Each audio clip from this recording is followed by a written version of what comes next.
Police वाला कड़ा ठोकलो पैसा बथन 5000 तेलो डापे एक ही पग ठोकलो एक बोची पे अन बीजा पगो की दापी तेरे लन पैसा भी ठोके है ने ए पुलो है ए बाटलो सोडबुटो साहेब माँ गलती ना आखना ठोके साहेब आखना ठोके हमने पूछो बिना पूछताछ बिना कही हम गुनो नेन कहले ना माँ ठाकरे हमें तुम कड़ा पीएसआई को ठोकलो पीएसआई बिहार ने ठोके ते बीजा पीएसआई भावे ते बारो खोले ने बाहर कर रखे એમને માર્યા સાહેબને ઓળખો છો? એ એમનો ગુનો એવો તે શું હતો સાહેબ કે એમને એટલા બધા માર્યા? અમારા મેન છે કાયદો વ્યવસ્થા જાળવવાની એને કોઈ માર્યું નથી એને છે ને કાલે જે બબાલ કરી હતી કાલે મેં બતાવેલું છે કે કાયદો વ્યવસ્થા અમારે જાળવવાની વધારે મહત્વનું છે હવે આ રીતે કરશો તો પછી ખોટા બીજું મોટા ઇસ્યુ બની કઈ નહીં બનાવો, મોટા ઇસ્યુ બનાવો. આ બે જણ અંદર જેલમાં હતા. અમે કેવો માંગતા હતા કે સાહેબ અમારું હું ભૂલ છે હું છે એક વાત નહીં કહી તમે એક બે વાત શબ્દ બોલ્યા નહીં તમે સાહેબ એમ વાત કરવા માટે આવ્યા છે ને આ વાત જ કરીએ છીએ સાહેબ. એવું તે કયો ગુનો તમારો કે તમે આટલું બધું માર્યા? અંદર બે આજે હાલત કેવી છે એમની જોઈ લો. હા ભાઈ ક્યારે માર્યા તમને? ક્યારે માર્યા તમને સાહેબે? અમે અંદર લઈ ગયા બરાબર. ગયા અમે સાહેબે એટલું નહીં પૂછો કે હું થયું પૂછો નથી અમને. પેલા મારા ભાઈ ને મારો પેલા અંદર પડેલો છે. વાત સાંભળો ભાઈ, મેન કાયદો વ્યવસ્થા છે કે એક વસ્તુ ને કાલે જે માથાકૂટ કરી અમે બધું જ છે મારા જોડે. એટલે બીજી વાત તમને જો લાગતું હોય ભાઈ ખોટું છે તો તમે જે પણ હોય તમારે લેખિતમાં હોય આપી શકો છો. પણ એ તમારા જોડે મારો કાયદેસર અમે ગુનો દાખલ થયેલો છે, એફઆઈઆર દાખલ થયેલી છે. તમારા જોડે હતા એ સપ્લાય સર જે હતા એ 5 જણા કોણ હતા? ગરદન પર પાગ માથા પર પાગ જેમને મારતા હતા તમે એમને મારતા. બેન વાત સાંભળો, એટલો બધો મારવાનો. કાયદેસર આમાં ગુનો દાખલ થયેલો છે બરાબર છે. તમે ઝઘડાયેલા છે. ગુનાની જોગવાઈમાં ભાઈ શાંતિ રાખો. ખાલી ઝપાઝપીમાં સાહેબે એમને ઢોર માર્યો છે. આ ગુનો છે એમનો. બરાબર છે. કોઈ માર અંદર જઈને ઢોર માર્યો છે.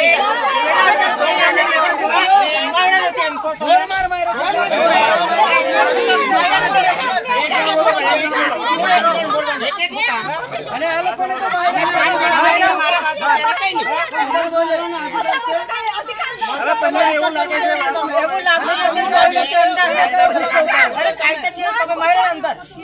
कयो गुस्सा होता है? कयो गुस्सा होता है?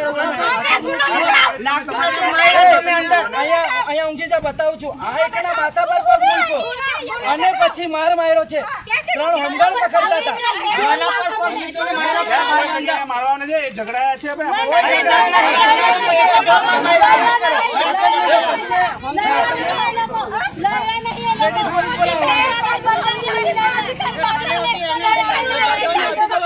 અમે જેલ ભરો આંદોલન કરીશું. અમને મંજૂર છે. તમે બધાને મૂકો.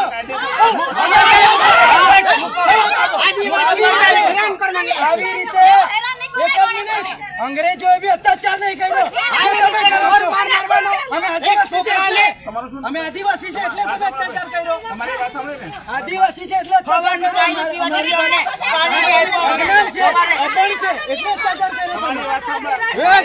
આ લોકોને ગળા પર પગ મૂકીને 2 જણ પકડે છે અને 4 જણ મારે છે.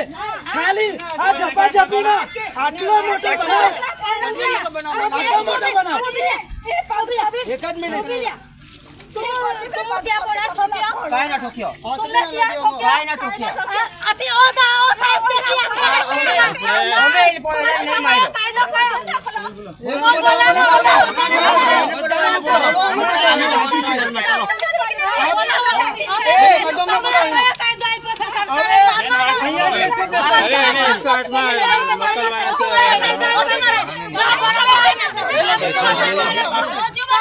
તમને કોઈ લાગે તો તમે લેખિતમાં ધમકી આપે છે.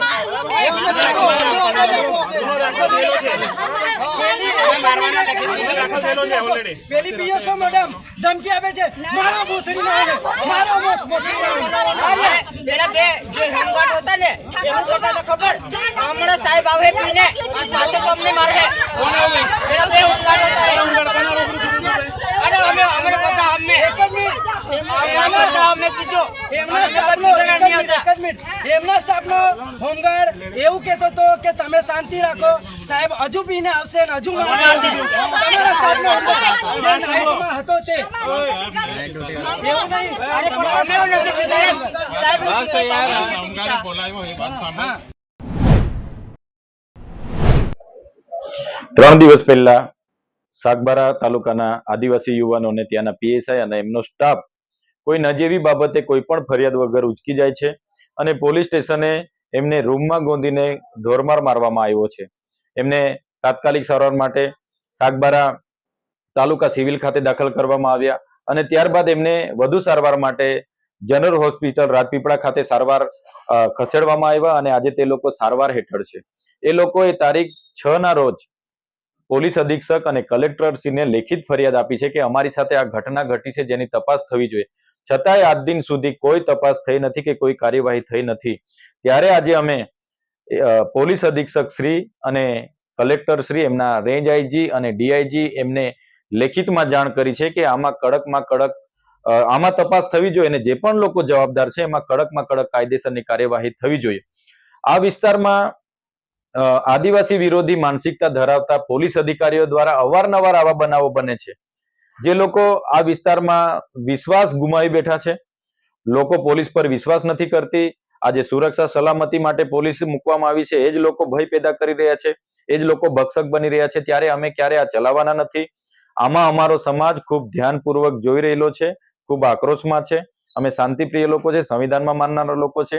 પોલીસ અધિક્ષકને અને કલેક્ટરશ્રીને કહેવા માંગીએ છીએ કે આમાં યોગ્ય તપાસ થાય ને આ યુવાનોને ન્યાય મળવો જોઈએ. એવી જ રીતે દેવમોગરા મંદિર ખાતે દર્શનાર્થે આવનાર લોકોને પણ ડેડિયાપાડા અને સાગબારાની પોલીસ ખૂબ હેરાન કરે છે. એટલા માટે 2 વર્ષથી દર્શનાર્થીઓની સંખ્યામાં પણ ઘટાડો થયો છે. તો કેમ તકલીફ છે? તમે કેમ આટલું બધું પાણી લોકોને બતાવી રહ્યા છો? આટલો બધો દારૂ ટ્રકોને ટ્રકો આવે છે, આંકડા જુગારના ધંધાઓ તમારા પોલીસ સ્ટેશનની આજુબાજુઓ ચાલે છે, ત્યાં કેમ તમે તમારું પાણી નથી બતાવતા? એટલા માટે હું પોલીસને કહેવા માંગુ છું કે આમાં કડકમાં કડક કાર્યવાહી કરો, નહીં તો આવનાર દિવસોમાં અમને રસ્તા પર ઉતરવામાં મજબૂરીથી અમારે ઉતરવું પડશે અને ખૂબ મોટું આંદોલન પોલીસ સામે અમે કરીશું.